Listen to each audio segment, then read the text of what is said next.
Hello everyone, thanks for tuning into our latest Star Wars video. So, I just wanted to go through the Star Wars Saga films in my order of preference, actually, to rank them in my personal order of preference for this video. I realise everybody has their own order of preference, but a couple of people have asked me what's my favourite Star Wars film, what's my sort of order of preference in terms of the Star Wars Saga. So that's what we're going to do for this video, just very quickly go through the my own personal order of preference. Please let me know in the comments your personal favourite and also order of preference with the Star Wars Saga films, going from episode 1 through to episode 8. Of course, we'll probably have to tweak this or do it again after episode 9, I suppose. So I'll get back to you very shortly, just to say that we're going to actually do reviews of all of the Star Wars Saga films, from The Phantom Menace to The Last Jedi, in the next few weeks and months. I want to do proper reviews of all of these Star Wars Saga films. So this is just very quickly going to touch on each individual film in order of preference, but it won't be sort of a review of all of those films. That's coming in the future when I find some time to do it. Just to say that if you are enjoying the Star Wars content on this channel, then please like and share and subscribe so that we can start to get the channel ramping up again. It's been dormant for around 5 years, so we've just been doing Star Wars content over the past 2 or 3 weeks. We're hoping to get the channel remonetized if we can get to 1,000 subscribers. So as I say, please like, share and subscribe, and don't forget to let us know that you're enjoying the content in the comments. Right, so number 8, the lowest ranked Star Wars film for me is actually Star Wars Episode 7.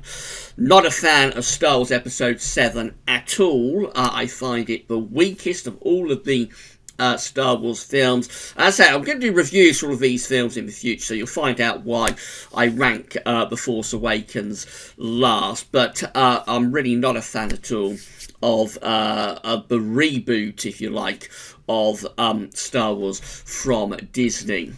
At number 7, we've got The Last Jedi. So this is perhaps a bit controversial that I would put The Last Jedi ahead of The Force Awakens.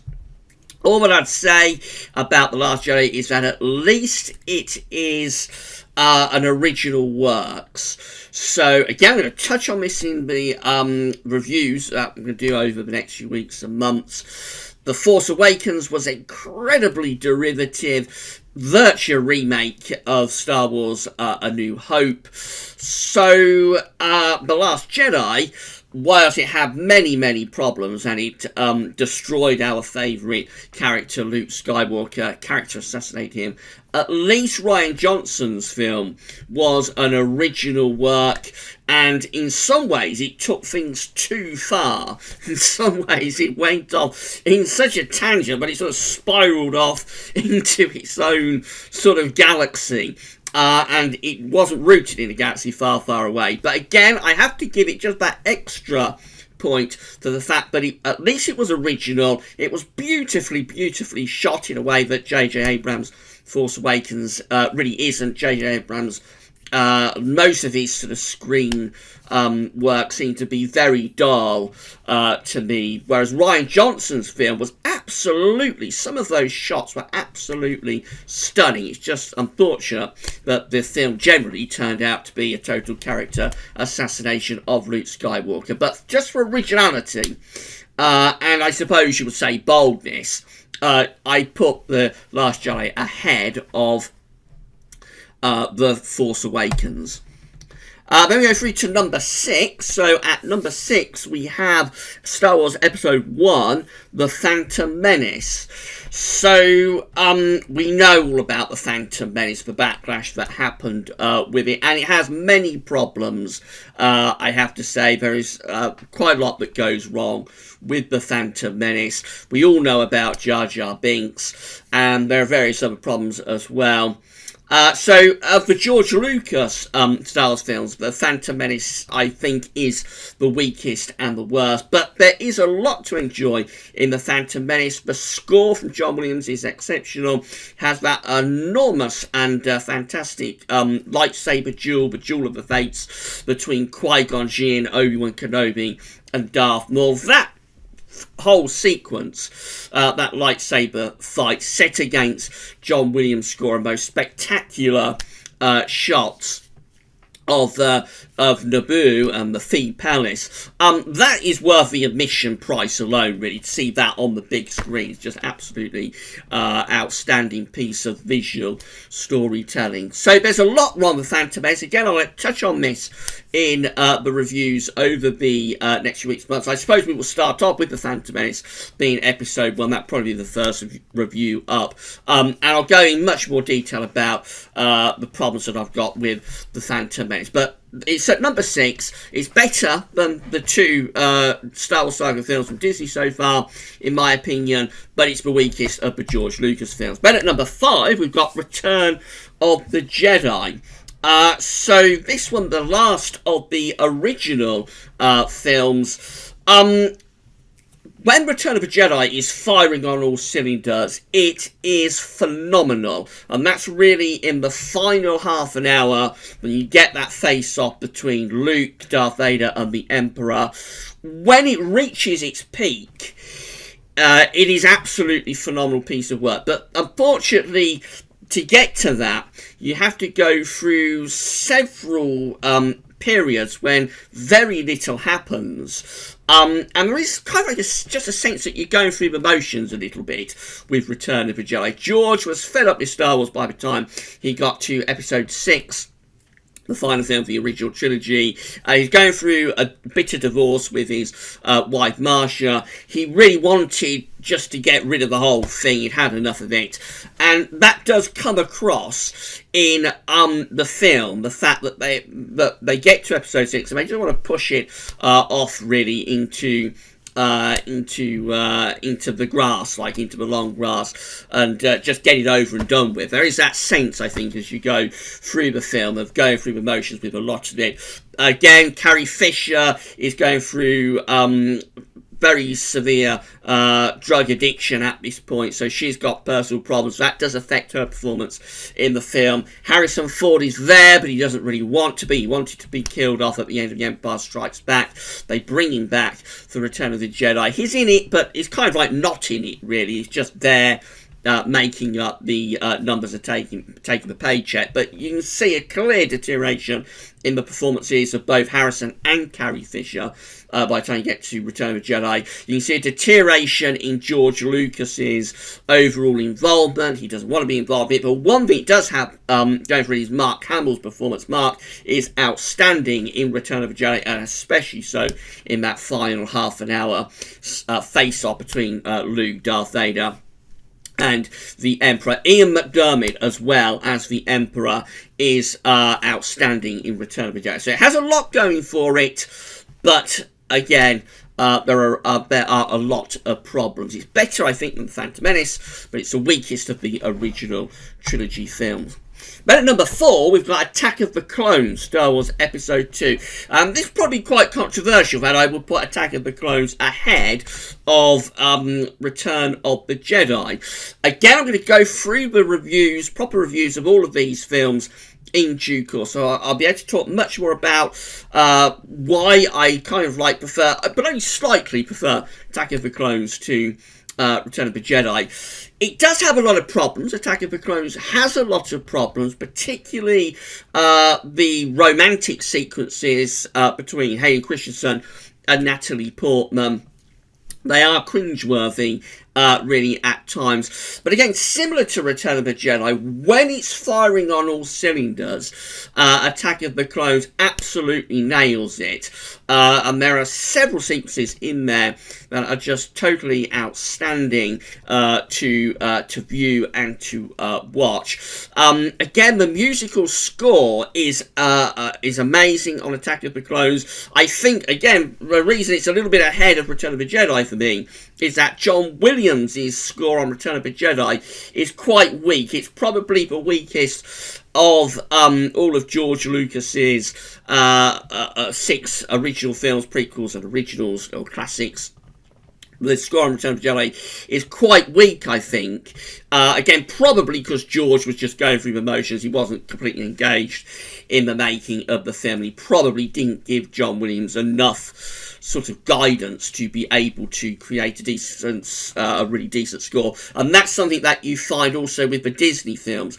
The scores on both of the Disney films, very, very weak. The directors, JJ and Rian Johnson, have not been able to give John Williams that sort of feedback that he loves, the guidance that he loves to get from his directors, to tell him, if you like, what the music needs to do in any particular scene. When George and John are working in sync with one another, when they have kind of like a symbiotic relationship in a lot of ways, and when they are on form, as they are through most of Attack of the Clones, the score in Attack of the Clones is an amazing score. When they're on form, then they really do create something very, very memorable. So the score's a little bit ahead of Return of the Jedi with Attack of the Clones. That's why it's a bit ahead. And also, just the sense that George is enjoying himself on Attack of the Clones, whereas with Return of the Jedi, you do get that sense he's going through the motions. Again, I'm going to talk about all of the problems with Attack of the Clones. There are a lot of them, but also the highlights with this film in the proper Attack of the Clones review. At number 3 for me, it's Star Wars Episode 4, A New Hope, or as when I was a kid, just plain old Star Wars, really. And this, of course, the original, it's George Lucas's incredible sort of visionary epic. Nobody's ever seen anything like it when it burst onto the big screen in 1977. And it still holds up today as just an outstanding sort of moment of storytelling. The myth of how the film was created, all of the problems that George Lucas endured to create the film, to get it onto the big screen. The fact that it almost killed him. At one point, he was taken to hospital thinking he was having a heart attack, and it was actually extremely high blood pressure. But he was on the verge of a heart attack at one point through the making of Star Wars Episode 4, A New Hope. And it was a labour of love. It nearly killed the man. It nearly killed George Lucas. But in the end, it was brought together, and it made one of the most epic and outstanding films in cinema history. And so it has to be high up on anybody's list of Star Wars. And the only reason it's not at number 2 or number 1, but it's pushed back a little bit, is that because it was made on such a shoestring budget, and that is one of the charms about it, the fact that it was made on a shoestring. But compared to all the other films, a lot of it looks relatively, well, not necessarily say cheap, but you can see that it's been made on a shoestring budget in a lot of the sequences. But that is a lot of its charm, and even with that, many of the shots do still stand up to not modern day Star Wars standards, but certainly they stand up for the visual effects of the time. And again, it's just an amazing fairy tale. If anybody hasn't seen Star Wars Episode 4, A New Hope, then obviously they should get to see it. Hopefully, primarily on the big screen. Hopefully one day all of these films will be released again for a new audience to watch them on a cinematic screen, because George Lucas is a cinematic director, and that's something that a lot of people miss with George. They focus on the fact that his dialogue is always pretty poor, but that has never been George Lucas's interest. His interest has been telling cinematic stories, telling films in a visual and also musical way. So George Lucas describes his Star Wars films the prequels and the originals as basically silent movies. They're silent movies where the visuals and the music are telling the story. And of course, George Lucas is a very visual storyteller, and so this is the original Star Wars film. It's an outstanding piece of work. It still holds up as an outstanding piece of work. There are problems which we'll talk about when we do the official review. It's not a perfect film, but it's a wonderful wonderful film. Then at number 2, which will kind of like reveal what my favourite Star Wars film is as well. At number 2, we've got Star Wars Episode 5, The Empire Strikes Back. So this takes Star Wars A New Hope, the original Star Wars Episode 4, and just ramps everything up to a new level. But also it expands so much more on the original film. So the original film does work as kind of like a movie within a saga, but it also, because it's the first film, it also works as a standalone. So with Star Wars Episode 4 A New Hope, if George had ever been able to go on and make the other films, then it still would have held up as a standalone movie. Whereas this one very much is a continuation after that film, so it does very much work as a sequel to Star Wars Episode 4, but it also broadens the characters out so much more, tells you so much more about the story, that it is the film basically that cranks up the engine for the rest of the saga. So this film, The Empire Strikes Back, allows us to have the Return of the Jedi, and it also allows us to go on then into the sequels. It allows us to have prequels. It just totally opens up everything. And it also takes the story in very bold directions. The temptation with a sequel, particularly to a successful film, is always to kind of like just follow the formula, if you like. And of course, that's what they did with The Force Awakens. That's why it ranks as worst on my list, because they just went with the formula. They didn't broaden it out in new directions. But with The Empire Strikes Back, they go completely the other way, and they don't follow the Star Wars Episode 4 A New Hope. What they actually do is turn everything on its head. So in this one, the bad guys win. Darth Vader is in control, and of course you get your hero Luke Skywalker being defeated at the end of the film. So the bad guys win, if you like. The good guys, they lose, and Luke Skywalker loses his hand, and then he gets the revelation that Darth Vader is in fact his father. And that moment was so powerful in 1980 when The Empire Strikes Back was released. And it is still one of the most shocking, most powerful moments in cinema history, even today, nearly 40 years after that revelation at the end of The Empire Strikes Back. It's, if an audience doesn't know, and if you've got children, if you have children, and you show them these films, for the first time, show them the saga, the running order, with A New Hope first and The Empire Strikes Back second. I guarantee you, if you do it, you will see that reaction. You will see those kids being hit like a ton of bricks by that revelation if they don't know it's coming. It's a wonderful film, The Empire Strikes Back. It's bold, it's dark, it's original. There are problems. No film is perfect, but it's a wonderful film. And for a very long time, it was number 1 on my list. But at the moment, and this does change a little bit, but at the moment, Star Wars Episode 3, Revenge of the Sith, is number 1 on my particular list of Star Wars films ranked. And the reason for that is that, again, it's very, very bold storytelling. George Lucas, I think, is on top form with this film, actually. There are a few moments in there that are still quite poor, as you get with Attack of the Clones, and particularly The Phantom Menace. There are still a few wooden moments in there, but there's just something about Revenge of the Sith. that it wears its heart on its sleeve. It's very, very dark. It's an incredibly dark film, considering these are primarily films that are aimed at children.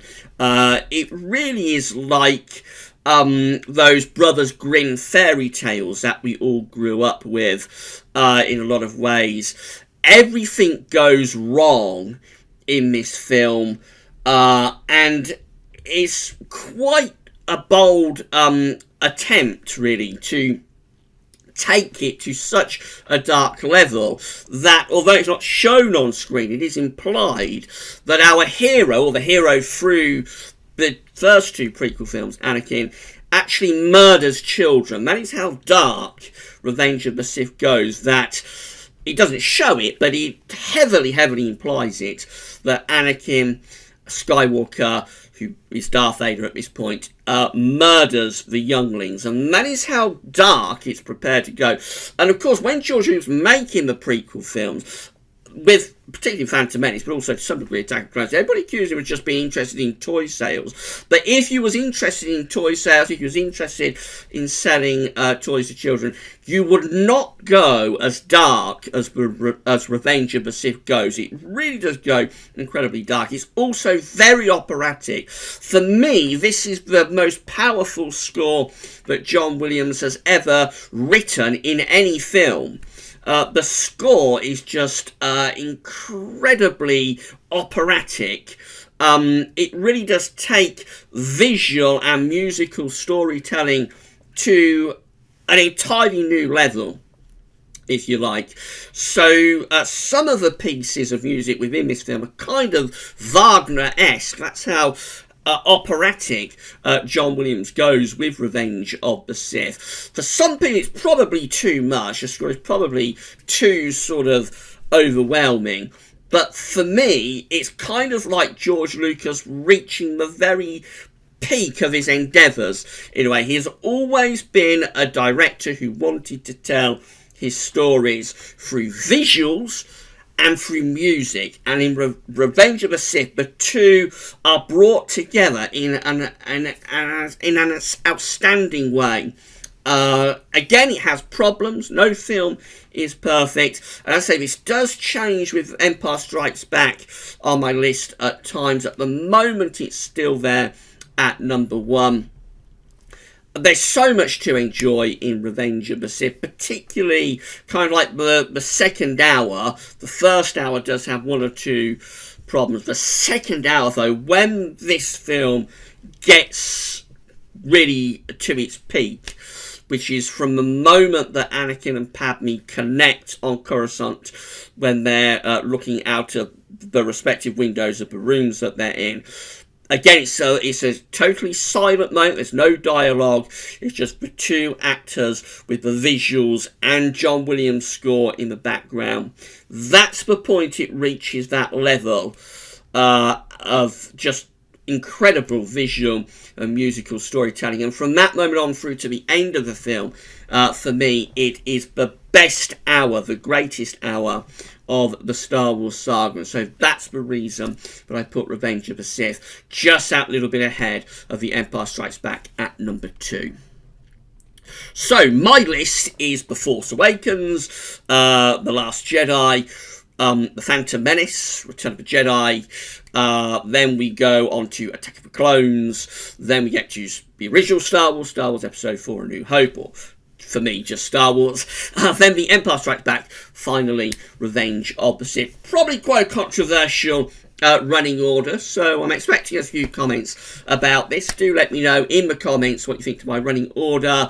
And also, please let me know what your list of favourite Star Wars films is, what your personal rank is for the Star Wars Saga films. As I say, I'll probably have to do this again when Episode 9 is released. But yeah, that's it from me. So we have The Force Awakens last, we have Revenge of the Sith first, although it does swap around a little bit, Revenge of the Sith, with The Empire Strikes Back, have to say. Right, if you enjoy the video, please like, share and subscribe. Let me know in the comments what you think, and we'll be back with new Star Wars content very, very soon. As I said, there are going to be reviews of all of these films that will go in depth into each individual film. What I like about the films, what I dislike about the films, and we will talk about each individual film, probably in a video that runs around 20-25 minutes for each individual film. We'll go through them, and that will be coming up over the next few weeks and months here at the channel. But again, if you enjoyed the video, like, share, and subscribe. That's all for now, though, and thanks for watching. We'll be back with new Star Wars content very soon. That's all for now.